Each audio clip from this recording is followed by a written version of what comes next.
Today, the council is going to pass a resolution that honors probably one of the most historic figures in our community, and that's Mr. Horace Bynum. We were going to do this, but we have to wait till we get everybody together to do it. And I think it is appropriate that we celebrate his life. So I'm going to ask, first I want to introduce everyone sitting at the table. Are you going to speak today? I think Randy. I'm going to speak to Randy, and I'm going to say something as well. Okay, thank you. And then you can introduce everyone.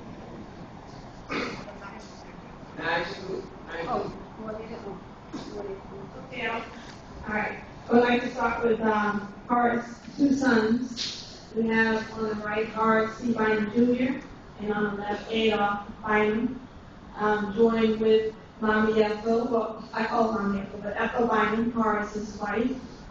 And to my right is my mother, Dr. Eunice Hodges Bynum. And to my left, Dr. Nigel Bynum. And to my left, Portia Whitaker. And I'm Saran Bynum. Thank you all for being here today. You want me to read the resolution first, and then we read this into the record, and then of course everyone can come in. But I think that this resolution really tells a story, and I would like you guys to add to the story so that the city and anyone watching this would have a good understanding of the significance and the significant role that Dr. Bynum played in the city of New Orleans. Madam Clerk. Thank you. We have Resolution R11178 by Council Members Hedge Morrell and Gustafson Palmer. Whereas Sir William Osler wrote, "The desire to make medicine is perhaps the greatest feature which distinguishes man from animals." And whereas Mr. Horace Bynum Sr., a pharmacist who became an entrepreneur and a civil rights leader, died at home at the age of 94 years. And whereas Mr. Bynum graduated from McDonough No. 35 High School and Xavier University, where he earned a degree in pharmacy in 1936. And whereas after having earned his degree, Mr. Bynum had to settle for a job at a post office that paid 65 cents an hour because pharmacy chains in New Orleans were not hiring African-American pharmacists. And whereas having an entrepreneurial spirit, Mr. Bynum decided to open his own business, Bynum Pharmacy, on St. Bernard Avenue. This area was part of the city's first black-owned strip shopping center, which included a barber shop, a shoe store, a grocery store, and a health clinic. And whereas Mr. Bynum opened 2 additional drugstores, one in both the Uptown and Desire neighborhoods. When his 2 sons became pharmacists, he changed the name to Bynum & Sons, Inc. And whereas Maimonides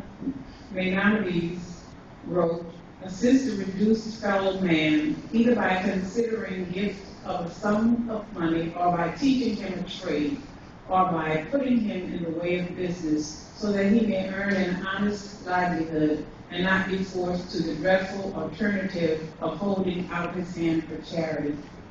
And whereas his civic participation included joining partnerships that built more than 200 homes throughout New Orleans, he was active in the civil rights movement, working with Honorable Ernest N. Dutch Morial, A.P. Turo, and Reverend Avery Alexander.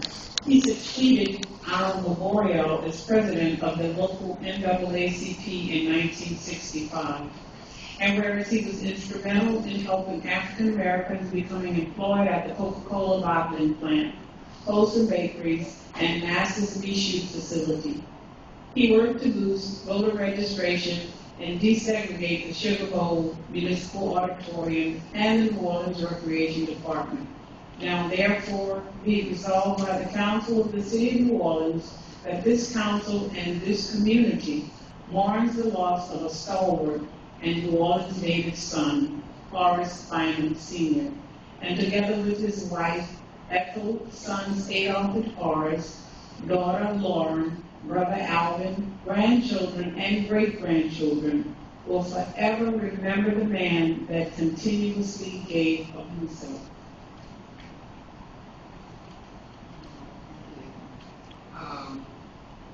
Mrs. Bynum, would you like to speak? Yeah. Speak for the family? I would like to speak if Randy had something else to add. Okay. I just want to say that my father-in-law had a purpose in life that he pursued and he accomplished in his 94 years of life. He was a good and decent man. He was unselfishly gave to his family, to the community, and to lots of young, especially African American men, to help them get started in businesses. And that's why he had so many other children in his community who loves him like a father. He was, in a sense, a father to many, many people. And in his business at Bynum Pharmacy of St. Bernard Avenue and other places, he treated the people like they were his family.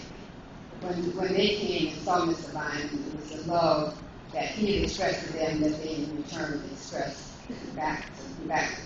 I have been in the family for only 15 or 16 years, and I have learned about the Bynums through what I've seen in the community response when they see my husband or see Mr. Bynum and my brother-in-law, Horace, because the Bynum's family, through the leadership of Horace Sr., really had a great relationship in the community.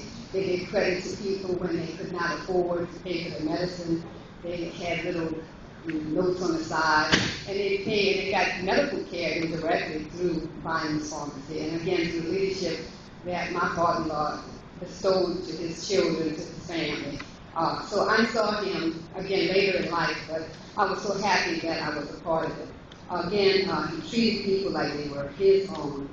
He was a civil rights leader. He really paved the way for a lot of African Americans in New Orleans, and he deserved to be, his life deserved to be honored. Even when I watched my father-in-law health decrease, and he had 93 and a half wonderful years. The last 4 months, he started to decline. But even as he was declining, he was a strong man. His will was there. His heart was there. He never complained. He adored and loved his wife, and he loved people. He wanted everybody to get along, and he wanted everybody, in a sense, to have a purpose. And again, as he deteriorated, even the last couple of days, he had his mind. He could communicate, maybe a week later, maybe not as loud, but he could communicate. And even a few days before he died, his wife would sing a song, and he would name the tune and name who the person that was singing. That's how good his mind was. It's just that, it's time for everybody to go. So in my heart, I am happy that I'm a part of his life, and I know his family is very proud that he was their father, and that he contributed so much to the community, and that hopefully he's looking down on us and wants his purpose to be carried on in the community and others to do some of the good things that he did in this community and for the family. Thank you very much. I'm surrounded by the granddaughter of Horace C Bynum. On behalf of the family, I would like to thank Mayor Mr. Andrew, the Mayor's Office, and the City Council as we gather here today to receive and honor one of New Orleans' greatest citizens, Dr. Horace C Bynum. We all know Dr. Bynum as an entrepreneur, a developer, a mentor, and a civil rights leader who worked beside Dutch Morial, A.P. Toro, and Reverend Avery Alexander. But I know him simply as my grandfather. My grandfather has given me great sources of inspiration, motivation, and encouragement for over 30 years. He has taught me to believe in myself and to follow my heart. He has inspired me to explore the world and give back what I've learned. My grandfather taught me the greatest lesson of all, to love unconditionally and to always have faith. I am deeply honored and blessed to have such a man in my life who has been my best friend, my biggest supporter, and my hero. My grandfather's work is done. Now it is up to us to carry on his legacy with honor and grace for future generations to come. Thank you. Is his wife on your calendar?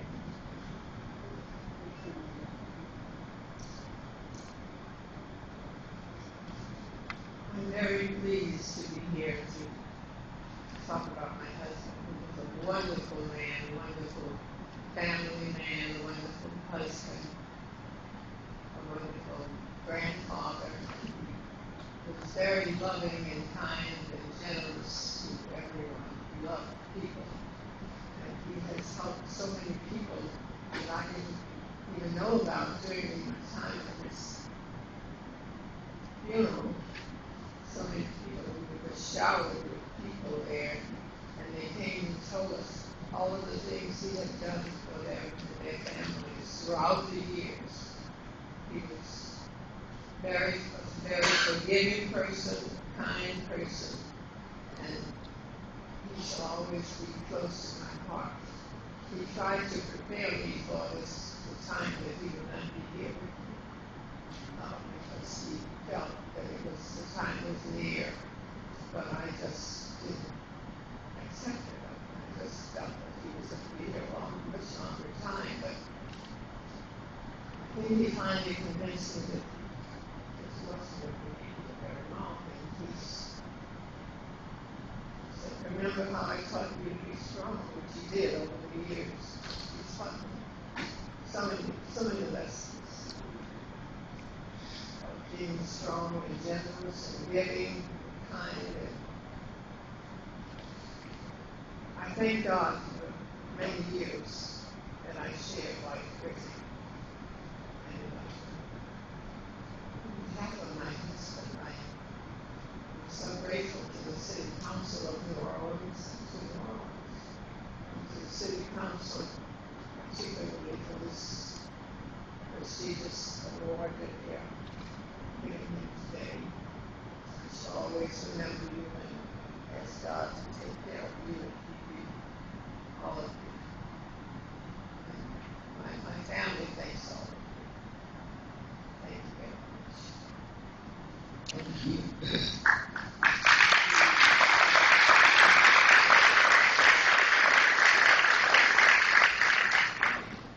Just three comments that most of us here don't know. My father was not born in the hospital. He was 88 when he first went to the hospital. He was 85 when he first went to the hospital. He was 88 when he first elected unemployed.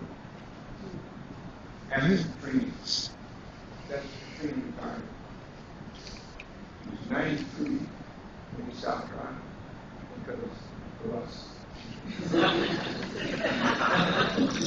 So if we could all live like that, we'd be pretty good. I want to, first of all, thank the council people. I know each and every one of you all, and I thank you again. I'm not one of many words because I'm very emotional, and I don't want to get here and cry. So thank you. I'm going to give the other council members an opportunity to speak.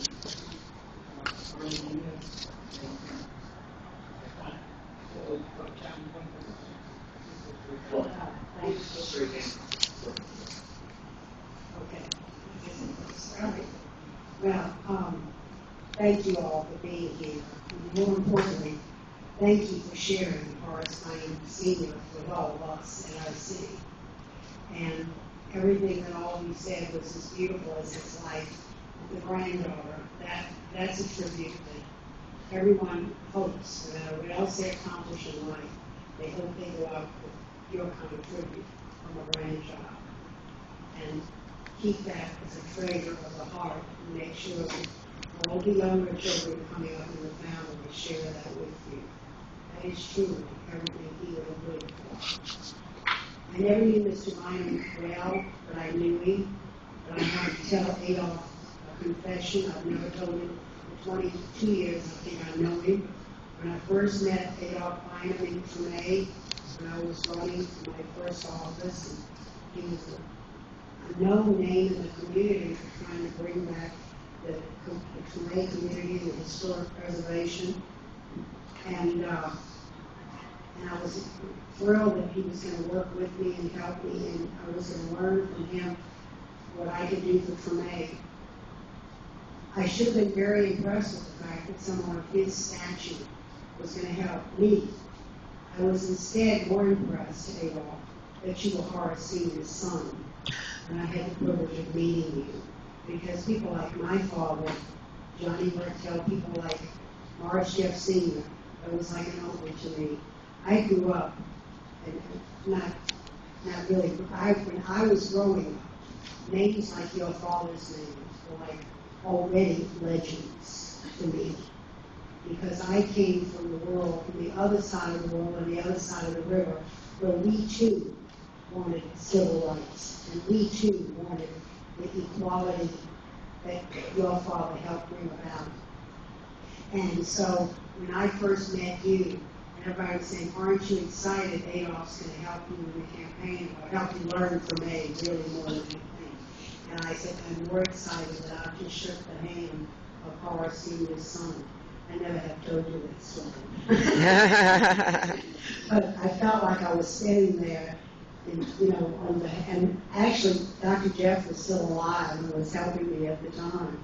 And, he was, and I went right back when I left whatever meeting we were in, I think at your house that night in May.